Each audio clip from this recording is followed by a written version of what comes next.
Sorry, I was going to restart the last podcast, but I screwed up, so I stopped it, but it's kind of complete where I left it.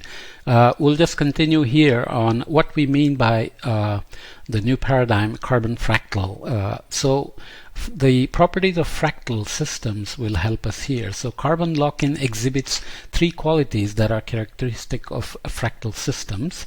First is that it exhibits repeated patterns of self-similarity. So when you dissect it, it keeps looking similar at smaller and smaller scales, or if you go the other way, on larger and larger scales. So we have to be aware of that. So at different scales of aggregation, this property of self-similarity exists. Carbon lock-in arises from overlapping political, economic, technological, and cultural forces that reinforce fossil energy use. These lock-in dynamics are similar, although not identical at multiple scales. At any level, both cities and states, for example, transportation and energy infrastructure, cultural practices, technological options, political coalitions, and institutional capacities reinforce the natural use of fossil fuel energy. Right? Secondly, patterns of carbon lock-in at each level are interdependent and reinforcing. This is critical. Not only does a fractal pattern repeat itself at all scales of aggregation, but also in fractal systems, each scale reinforces the pattern at other scales. So if the state is investing in a grid for fossil fuel and petrol pumps, gasoline stations, pipelines for natural gas, and so on, that's going to reinforce the behavior at smaller and smaller scales that are under the governance of the state.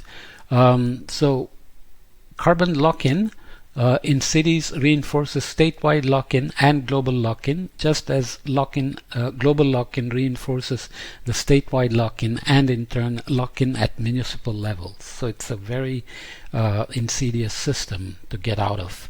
Finally, fractal patterns are self-organized and emerge without central planning or control.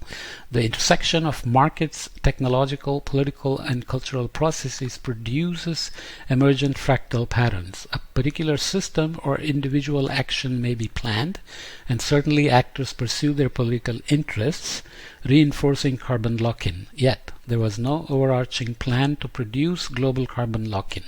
It has emerged from multiple interactions at multiple scales. Okay, so we have a system now that is a carbon fractal and is locked in, not easy to change, and it was not designed by any central authority. It has organically evolved because of the fractal properties.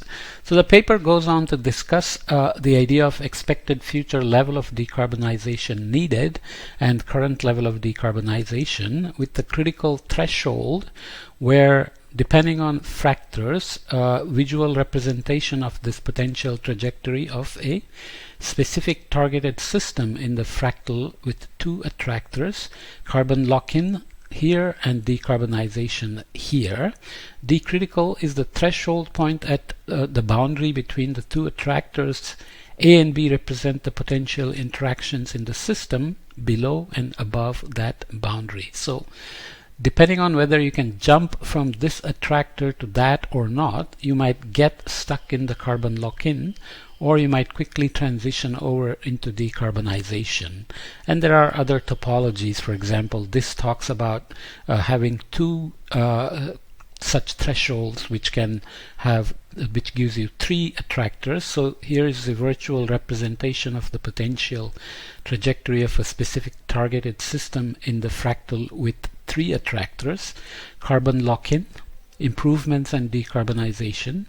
And these are the the threshold points at which at the boundaries between these attractors. So you not only have to get past this first critical threshold to get into improvements and head towards decarbonization. Even after this progress here in the level of decarbonization, you will have other threshold to jump before you can accomplish decarbonization needed for future levels of, let's say, global warming targets. These are as is already said, cultural, technological awareness, governance issues, institutional issues, implementations, finances, and so on and so forth. Okay, so this is an interesting paradigm in two ways. One is to get away from this emissions reduction plans, and the other one is to focus on complete decarbonization, but with redefining the narrative of global commons into these carbon fractals, and to start dismantling these self-similar, self-organizing systems to make sure that there are no reinforcing feedbacks at different levels. Okay, so we will come back and then look at a few other things, like how we have now locked the narrative into CO2. In other courses and here we have mentioned the potential impacts of geoengineering. We have also talked about all the feedbacks that happen within the system, for example, of spraying aerosols into the stratosphere, creating ozone holes, that then propagating into other impacts in the system, like changing extremes, changing rainfalls, acid rain, impacts on corals, impacts on crops, vegetation, solar energy, etc. How is the community, or under, let's say, UNFCCC, Paris Agreement, and so on, dealing with this? It has kind of narrowed down the narrative into CO2. We have boiled everything down into CO2, and that's what we just said in terms of decarbonization. Is this a holy grail that's going to get it done?